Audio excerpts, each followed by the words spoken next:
Hello दोस्तों। तो दोस्तों आपका भाई फिर से एक ब्लैक मैजिक के ऊपर स्टोरी आपके लिए लेके आया है दोस्तों। तो दोस्तों मैं वीडियोस देख रहा था कि उसमें कमेंट वगैरह आप लोग आजकल कर रहे हो, धन्यवाद आप लोगों का। और आप मेरे से कनेक्ट होने की कोशिश कर रहे हो तो उसके लिए धन्यवाद। और स्टोरी की शुरुआत करता हूँ मैं। ये कहानी एक बंदे की है जिसका नाम है महेश। तो दोस्तों महेश एक सिंपल साधारण टाइप का बंदा होता है और ना उसके ज़्यादा कुछ बड़े सपने होते हैं। नॉर्मल टाइप की लाइफ होती है उसकी। और उस पर लेकिन एक हुनर होता है, वो होता है कि वीडियोग्राफी का। उसको उस चीज़ का काम आता है बढ़िया करके, उसने सीखा होता है एक वीडियोग्राफी का। पर उसकी अपनी ज़िंदगी में खुशी बहुत कम थी। दिन रात मेहनत करते रहता, कभी धूप में कभी बारिश में, और फिर भी उसके पास पैसे कम ही पड़ जाते थे। लेकिन दोस्तों उसके फ़ोन में एक दिन इंस्टाग्राम में एक मैसेज आता है, हाय क्या आप वेडिंग शूट करते हो? महेश खुश हो जाता है, मतलब नई बुकिंग, नया काम, नया पैसा। तो जिसका मैसेज आता है उस लड़की का नाम होता है रिया। जो रिया का बात करने का अंदाज था वो बहुत अजीब सा था, लेकिन वो डीपी वगैरह मैसेज में ऐसे बात करती थी जैसे मतलब अपना एटीट्यूड दिखाने वाली हुई। वो फुल तरीके से अपना एटीट्यूड करके बात करती थी वो, लेकिन शक्ल की उतनी खास नहीं थी, लेकिन घमंड बहुत खतरनाक था उसका, बहुत तगड़ा। फिर रिया ने कहा, कल सुबह वेन्यू पे आ जाना 10 बजे और लेट मत करना। महेश ने तुरंत हाँ कर दी। फिर अगली सुबह रमेश उस दिन 6 बजे के टाइम पे उठ गया और उसने अपना कैमरा वगैरह साफ किया, नहाया धोया और बिना नाश्ता करे वो चल दिया था। क्योंकि वो क्लाइंट को भगवान जैसा मानता था ना, तो वहाँ वो लेट नहीं होना चाहता था। तो वो नहाने वगैरह में ही उसका काम ऐसा हो गया कि मतलब थोड़ा 10 बनने में मतलब ऐसे कुछ आधा घंटा बच गया था। उसने सोचा चलो 10 बजे मैं शूट कर लूँगा और उसके बाद मैं खा लूँगा खाना वगैरह। तो सुबह उसको ज़्यादा आदत भी नहीं थी खाना वगैरह खाने की, तो वो चल दिया था जहाँ उस लड़की ने बुलाया था मार्केट साइड को। ठीक 10 बजे वो वेन्यू पे पहुँचा। जैसे ही वो उस लोकेशन में पहुँचा तो वहाँ तो कुछ शादी जैसा कुछ बना ही नहीं था। नॉर्मल कुछ भी नहीं दिखा उसको ऐसा, ना सजावट ना लोग ना कोई आवाज़। महेश ने फिर रिया को कॉल किया। रिया बोल रही, बस 10 मिनट रुको मैं आती हूँ।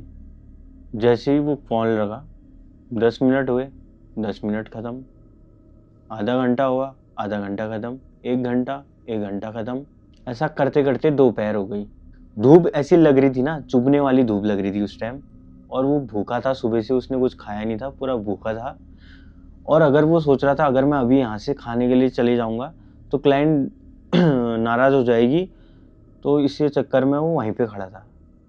फिर वैसा ही वो सोचता है तो तुरंत एक कॉल आता है उस रिया का। तो रिया बोलती है, हेलो सॉरी, थोड़ा लेट हो जाएगा, मैं आ रही हूँ। ऐसे कॉल पे बोलती हो और फिर कट कर लेती है। ठीक है, महेश बोलता है चलो ठीक है यार, थोड़ी देर और रुक जाता हूँ, इतना रुक गया हूँ। तो वो रुक जाता है बेचारा, भूखा प्यासा वैसे ही। फिर वैसे रुकने में फिर वही आधा घंटा, 1 घंटा, 2 घंटा करते करते वो शाम हो गई। शाम होते ही फिर सूरज भी ढल गया। फिर महेश बहुत ज़्यादा शौक में था यार, इस लड़की ने मेरे को सुबह बुलाया, सुबह से दिन में बुलाया, शाम करवा दी, मेरा पूरा दिन वेस्ट हो गया, मैं भूखा प्यासा यहाँ पे खड़ा का खड़ा ही रह गया, यहीं बैठा। महेश को लगा कि ये लड़की मेरे साथ मजाक कर रही है या इसने मेरे को इतना क्यों रुकाया।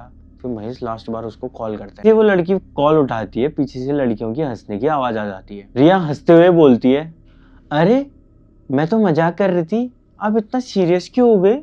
और रिया ने सीधे फोन काट दिया। जैसे ही रमेश ने वो चीज सुनी और उसने फोन काटा, उसके बाद उसको इतना बड़ा झटका लगा ना, अंदर ही अंदर मतलब उसका दिल टूट गया और उसको बहुत अजीब सा फील हो गया वहां पे। फिर धीरे ही उसको इतना गुस्सा आया ना, वहां पे बहुत ज्यादा गुस्सा आ गया था उसको। भाई अगर आपके साथ कोई ऐसा मजाक करता तो आप सहन कर पाते? सुबह से लेके शाम तक उसने रुकवाया वहां, भूखा प्यासा। चलो 1-2 घंटे मजाक कर भी लिया, लेकिन उसने सुबह से लेके शाम तक उसने पूरा धोखा दिया उस लड़के को। ऐसा किसी के साथ नहीं करना चाहिए गाइस। अगर मैं उसकी जगह होता ना, मैं भी ऐसा ही कुछ कदम उठा ही लेता। ठीक है, बट रमेश ने फिर जो करना था उसने कराई। उसी रात रमेश घर आया, रमेश को चैन नहीं आया। उसी रात वो शहर से बाहर गया। फिर ब्लैक मैजिक की स्टोरी यहाँ से स्टार्ट होती है। जैसे ही वो शहर से बाहर गया, शहर के बाहर एक मंदिर था। उस मंदिर के पीछे एक तांत्रिक बाबा रहते थे। लोग उस तांत्रिक बाबा से बहुत डरते थे और महेश उस तांत्रिक बाबा के पास पहुंचा। जैसे वो अंदर गया, पीछे साइड को कमरे में, अंदर अजीब सा धुआं, दीवारों पर अजीब से निशान। बाबा ने जैसे महेश को देखा, उसको देखते ही बोला, तुझे किसी ने रुलाया है, उसका नाम बता। महेश बाबा को देखते ही डर गया। महेश ने रिया का नाम बता दिया। बाबा मुस्कुराए, बदला चाहिए? महेश ने धीरे से कहा, हाँ। फिर बाबा ने अपना काला जादू स्टार्ट किया। बाबा ने कहा, गुड़िया निकाल।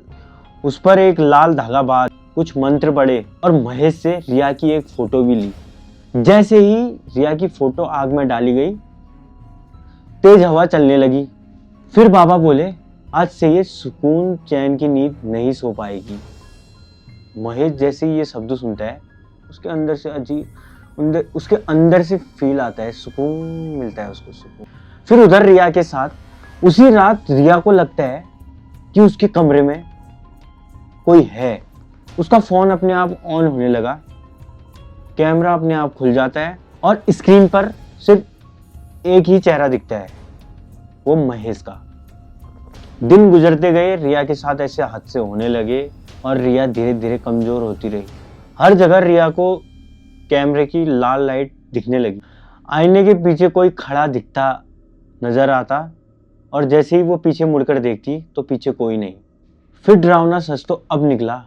एक रात रिया ने महेश को कॉल किया और रोते रोते बोली, प्लीज मुझे बचा लो, मेरे साथ कुछ गलत हो रहा है।